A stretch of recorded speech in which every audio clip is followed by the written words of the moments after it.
로마서 6장 3절부터 봉독합니다. 무릇 그리스도 예수와 합하여 세례를 받은 우리는 그의 죽으심과 합하여 세례를 받은 줄을 알지 못하느냐. 그러므로 우리가 그의 죽으심과 합하여 세례를 받음으로 그와 함께 장사되었나니 이는 아버지의 영광으로 말미암아 그리스도를 죽은 자 가운데서 살리신과 같이 우리로 또한 새 생명 가운데서 행하게 하려 함이라. 만일 우리가 그의 죽으심과 같은 모양으로 연합한 자가 되었으면 또한 그의 부활과 같은 모양으로 연합한 자도 되리라. 우리가 알거니와 우리의 옛 사람이 예수와 함께 십자가에 못 박힌 것은 죄의 몸이 죽어 다시는 우리가 죄에게 종노릇하지 아니하려 함이니, 같이 읽겠습니다. 이는 죽은 자가 죄에서 벗어나 의롭다 하심을 얻었습니다. 아멘. 네, 오늘은 연합한 자 이런 제목을 가지고 말씀의 은혜를 함께 나누겠습니다. 로마서를 보면서 깨닫게 되는 것이 많은데요.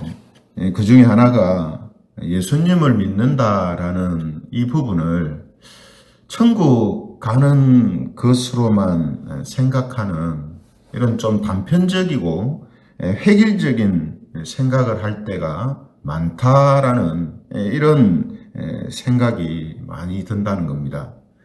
그래서 단순히 예수님을 믿으면 천국 간다, 구원받았다 하는 이런 의미만을 전부인 것처럼 생각하기 쉬운데, 사실은 예수님을 믿는다라는 이 말 속에 다양한 의미들이 들어가 있고 또 여러 가지 현상들이 함께 동반되어 있다라는 사실을 우리는 이제 알게 됩니다.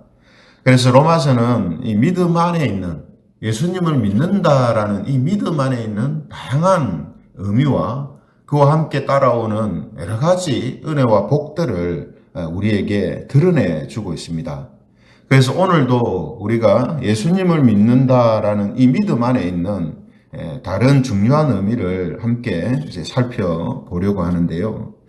오늘 이제 본문을 읽었습니다만, 본문은 앞서 6장 1절에서 예수님을 믿음으로 의롭다함을 얻은 자가 계속 죄를 지을 수 있는가라는 이 질문에 대해서 그럴 수 없다라고 답변을 하고 나서 지금 논리적으로 설명을 하고 있는 이제 내용입니다. 그래서 왜 우리가 이 부분을 지금 로마서가 몇 절을 계속 이어가면서 비슷한 설명들을 계속 하고 있는가 하는 부분을 생각해 보면, 지금도 그렇습니다만 초대교회 당시에 앞서 말씀드린 것처럼 예수님을 믿는다라고 했을 때에 예수님을 믿으면 구원을 받고 죄 용서함을 다 받는다, 이렇게 이제 단편적으로 생각하니까, 그러면 예수님을 믿고 죄 용서함을 다 받으니까 죄를 지으면서 살아도 괜찮겠네라고 하는 그런 생각을 가진 일들이, 또 사람들이 많이 일어났다는 것입니다. 그래서 예수님을 믿기 전이나 믿고 나서나 바뀐 거는 그냥 예수님을 믿는 사람이 되었고 교회 나온다는 것밖에 없지, 그의 어떤 삶이라든지 성품이라든지 인격이라든지 이런 것이 변화되지 않는 이런 모습들이 나타나기 시작했다는 거죠. 그래서 이런 부분들을 지금 길게 설명을 하고 있는 겁니다. 그런데 이런 현상은 예전에만 아니고 지금도 이제 있는 현상이죠. 예수님을 믿는다는 것이 단순히 종교를 가지고, 또 혹은 예수님을 믿고 천국 가고 죄 용서함 받는 것으로 그냥 다 된 것처럼 그렇게 생각하는 경우가 있다는 겁니다. 그래서 이 부분을 지금 길게 설명해 나가고 있는데요. 오늘 본문 말씀은 그래서 예수님을 믿는 신자가 죄를 계속해서 지을 수 없는 이유를 예수님과의 연합이라는 맥락에서 설명을 해주고 있습니다. 3절에 보시면요, 무릇 그리스도 예수와 합하여, 연합했다는 말이죠. 예수와 합하여 세례를 받은 우리는 그의 죽으심과 합하여 세례를 받은 줄을 알지 못하느냐 이렇게 말씀합니다. 먼저 이제 세례를 통해서 예수님과의 연합을 이제 설명하고 있는데요. 세례를 뭐라고 정의를 하냐면 예수님의 죽으심과 연합하는 것이다 이렇게 표현을 하고 있습니다. 그래서 세례라는 이 부분도 우리가 예전에는 그냥 단순히 예수님을 믿는 믿음을 고백하는 차원에서 세례를 준다. 혹은 교회의 일원이 되는 어떤 의식으로서 세례를 행한다. 이렇게 이제만 생각을 했었던 적이 있는데요. 오늘 우리가 본문을 보면서 알게 되는 것처럼 세례는 예수님의 죽으심에 우리의 옛 사람도 함께 죽는다라는 의미가 포함되어 있다는 것입니다. 그래서 이 세례라는 의식 자체가 예전에 예수님을 믿기 전에 죄 가운데 살았던 그 옛 사람이 예수님의 죽으심과 함께 장사되어지는 의식이 바로 이 세례라는 거죠. 그래서 오늘 본문 4절에 보시면 그러므로 우리가 그의 죽으심과 합하여 세례를 받음으로 그와 함께 장사되었나니 이렇게 이야기하죠. 세례는 예수님의 죽으심과 합하여 함께 옛 사람이 죽는 일이라는 거죠. 예전에 예수님을 믿지 않고 살았던 그 사람, 그 옛 사람이 죽는 것이 바로 세례라는 의미 속에 들어가 있다는 겁니다. 그러면서 그 뒤에 나오는 말이 뭡니까? 이는 왜 이런 일이 생기게 되느냐 하면 아버지의 영광으로 말미암아 그리스도를 죽은 자 가운데서 살리신과 같이 우리로 또한 새 생명 가운데서 행하게 하려 함이라. 옛 사람이 죽지 않고는 새 사람으로서 새 생명 가운데 행할 수가 없기 때문에 세례라는 의식 속에 옛 사람이 죽는 일이 함께 일어나는 것이다 라고 설명을 하고 있는 겁니다. 그래서 예전에 이제 그런 일들이나 그런 말들을 할 때가 있잖아요. 정말 악하게 그렇게 살던 사람이 개가천선해서 이제 선하게 살아가는 사람으로 바뀌었을 때 그 사람이 그런 자신의 변화된 모습을 뭐라고 말하냐면 예전에 누구는 죽었다. 예전에 나는 죽었다. 이런 이제 표현을 쓰잖아요. 그런 표현에 들어가 있는 의미처럼 우리가 예수님을 믿고 세례를 받는다라는 이 표현 속에는, 이 의식 속에는 바로 그런 의미가 함께 들어가 있다는 거예요. 예수님을 믿지 않았던 예전에 사람은 죽었다는 거예요. 그래서 우리 한국 교회에 유명한 김익두 목사님이라는 분이 있는데요. 이 김익두 목사님이라는 분이 예수님을 믿기 전에는 깡패였습니다. 불량배였는데 예수님을 이제 믿고 이제 새 사람이 되었다, 교인이 되었다 하니까 시장을 지나가는데 어떤 사람이 물을 착 끼얹으면서 예전에 네가 어떻게 했는데 이제 예수님 믿었다고 네가 옛날에 잘못한 게 다 없어지는 줄 아느냐 하고 막 이제 욕을 하고 하니까 김익도 목사님이 그때는 목사님 되기 전이죠. 김익도 목사님이 하는 말이 예전에 김익도는 죽었습니다 하면서 죄송합니다 하고 그냥 가더라는 거죠. 옛날에 김익도 같으면은 자기한테 물을 끼얹고 욕을 하면 막 행패를 부렸겠죠. 근데 웃으면서 예전에 김익도는 죽었습니다. 그 의미가 지금 의미를 지금 설명하고 있는 거죠. 뿐만 아니라 옛 사람이 죽고 새 사람으로 산다라는 이것은요, 다시는 죄의 종으로 살지 않는 것을 말합니다.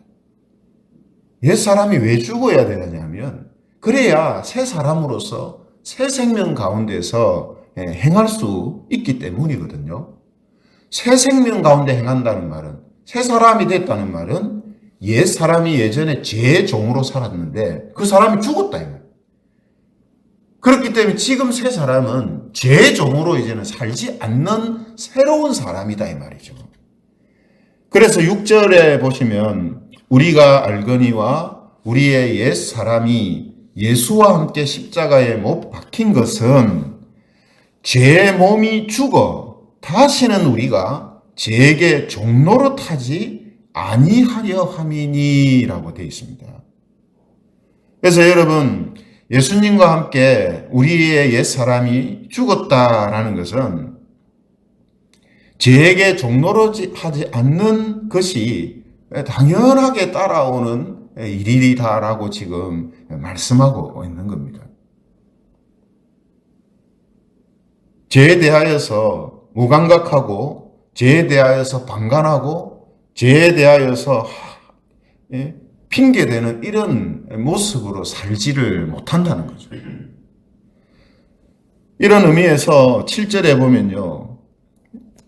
이는 죽은 자가 죄에서 벗어나 의롭다 하심을 얻었음이라 이렇게 부연 설명을 또 하고 있습니다. 그래서 다시는 우리가 죄에게 종노릇하지 않는다라는 것은 예수님을 믿음으로 우리가 죄에서 벗어나서 의롭다함을 얻었기 때문이다라는 겁니다. 예. 왜 죄에게 종노릇하지 않고 죄의 지배를 당하지 않는 모습으로 사느냐 하면 예수님을 믿는다라는 것은 그냥 천국 간다라는 의미만 있는 것이 아니고 죄에서 벗어나서 의롭다 하심을 얻었다라는 일이 함께 있는 것이기 때문에 죄에게 종노릇하지 않는 삶을 산다라는 거죠. 그래서 성도 여러분, 우리가 믿음으로 의롭다 하심을 얻었다라는 부분을 로마서에서 계속해서 우리가 살펴보고 있는데요. 믿음으로 의롭다 하심을 얻었다는 것은 법적인 의미에서만 그런 것이 아닙니다. 예전에는 죄인으로 죄인이었는데 이제 법적으로 의인이 되었다 하는 그 의미만 있는 것이 아니라는 거죠. 존재적인 의미에서도 우리는 죄에서 벗어난 자가 되었다라는 뜻이다라는 겁니다. 예수님을 믿는다는 건 이게 같이 들어가 있는 거예요. 존재적인 의미라는 말은 뭡니까? 내가 이제는 그렇게 사는 것을 즐거워하거나 허용하거나 혹은 무감각할 수가 없는 사람이 됐다 이 말이에요. 그런데 그 일에 있어서 내가 뭔가 그렇게 해야지라고 생각을 해서 하는 게 아니고 존재적으로 그런 것들을 즐거워하지 않는 사람이 됐다는 말이에요. 그렇기 때문에 설령 우리가 잘못을 하고 죄를 짓는 일이 있어도 그것이 잘못이라는 것을 몰랐기 때문에 하는 것이지, 그것이 잘못이고 죄라는 것을 알았다면 그 일에 대하여서 우리는 결코 방관하거나 허용하는 자세를 가질 수 없는 사람으로 바뀌었다라는 것을 지금 이야기하는 것입니다. 왜 여러분 이런 일이 생긴다고 이야기합니까? 왜 이런 존재가 되었다라고 하죠? 오늘 본문에서 예수님과 우리가 연합되었기 때문이다 라고 말씀합니다. 연합되었기 때문에. 연합됐다는 말은 성경의 표현처럼 예수님이 우리 안에, 우리가 예수님 안에 있는 것은 물론이고 지금 본문에서 쭉 설명하고 있는 것처럼 예수님의 죽으심과 함께 옛사람이 죽고 예수님이 부활하심과 함께 내가 새 사람으로 살아가는 그런 존재가 되었기 때문에 제 종으로서 제가 왕노릇하는 그런 모습으로 살지를 않는다라고 지금 설명하고 있는 것이죠. 그래서 또 본질적으로 예수님은 죄의 종도 아니고 죄를 오히려 다스리는 분이시기 때문에 그런 예수님과 연합되어 있는 우리 역시 죄의 종으로 살지 않고 죄를 다스리는 자로 살게 되는 것을 지금 이런 방법을 통해서 우리에게 설명해 주고 있는 것입니다. 그러므로 우리는 하나님의 은혜를 믿고 의지하되 죄를 짓고 사는 것을 합리화하거나 방관해서는 안 됩니다. 왜 그런가 하면 예수님을 믿는다는 것은 죄에서 벗어나서 죄에게 종로로 타지 않는 것이 포함되어 있기 때문에, 이 의미가 같이 포함되어 있기 때문에. 그래서 첫사람 아담에게서 가인과 아벨이 태어나는데, 가인이 동생을 쳐 죽이는 죄를 지었을 때 하나님께서 가인에게 하시는 말이 뭐냐면, 너는 죄를 다스릴지니라 라는 말씀을 합니다.